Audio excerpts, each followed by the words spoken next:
aquilo que me dá esperança. Quero trazer à memória aquilo que me dá esperança.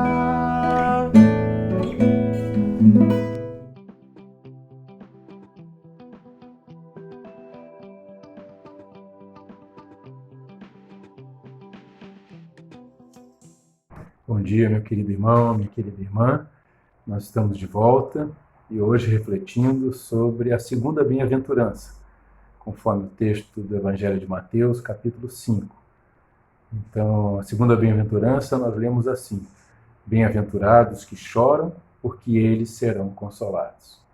Ou felizes os que choram, porque eles serão consolados. E nesses tempos que nós estamos vivendo, tempos difíceis, de grandes mudanças, que sempre provocam grande estresse e informações desencontradas que causam tantas incertezas quanto ao dia de amanhã.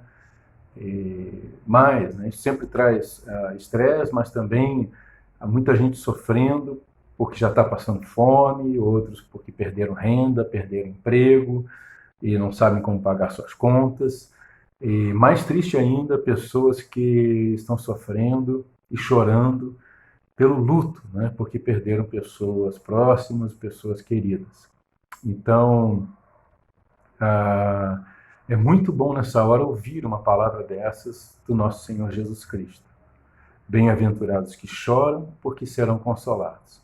É bom saber que nós podemos contar com o consolo de Deus nessas horas, né? E é importante, dado todo esse estresse e esse estado de alma que as pessoas andam angustiadas e aflitas, terem tempo para pararem e a sós, em silêncio, achegarem-se à presença de Deus pela fé, confiantes que poderão encontrar o consolo dele, especialmente o consolo da sua presença amorosa, que o seu amor é certo, né?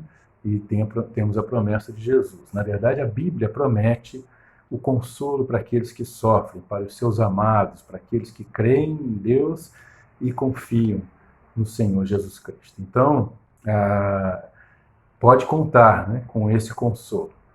E achegue-se a Deus confiantemente e desfrute desse consolo. Nesses tempos é muito importante isso, né? E desfrutar da certeza dessa presença e do amor de Deus na nossa vida. E também é bom a gente lembrar que Jesus aqui, ele não está falando para 9 pessoas. Ele fala de 9 bem-aventuranças nesse texto. Ele não está falando para 9 pessoas diferentes, tipos de pessoas diferentes. Mas ele está falando para os seus discípulos. Ele está falando de 9 características que aqueles que o seguem de coração têm, mais ou menos, mas têm. E, portanto, esses seus discípulos são bem-aventurados de várias maneiras, né? Então há um encadeamento nessas bem-aventuranças. E é bom lembrar que a palavra que Jesus usa aqui para aqueles que choram, esse verbo, ele está no tempo ativo e não passivo. Não é simplesmente aqueles que sofrem um choro, né? Mas eles choram por causas específicas, choram por algumas razões aos quais são sensíveis. E choram muito mais na alma do que fisicamente, né? Então, uma vez que esses bem-aventurados são os mesmos nas 9 bem-aventuranças, esses que choram, que serão consolados, são também aqueles da primeira bem-aventurança que nós falamos. Bem-aventurados humildes em espírito, porque deles é o reino dos céus. Então, eles sendo humildes em espírito, eles estão sensíveis, primeiramente, aos próprios pecados.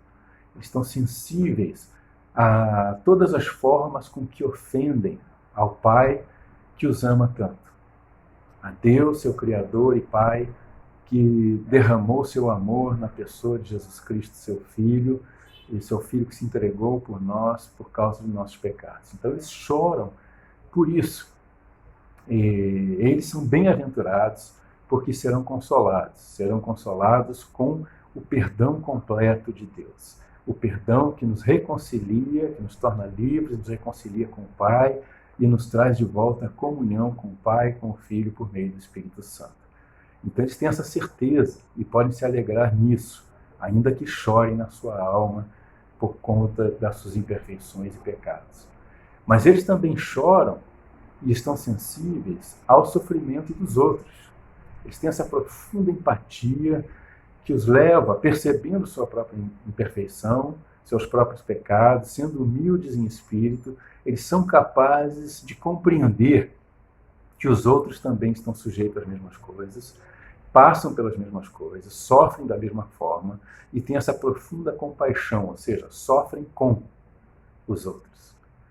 E sofrem com os outros que estão passando tanto essa luta contra o pecado para se aperfeiçoarem pela palavra de Deus e pela comunhão com o Senhor, mas também sofrem tudo que passa no mundo, né?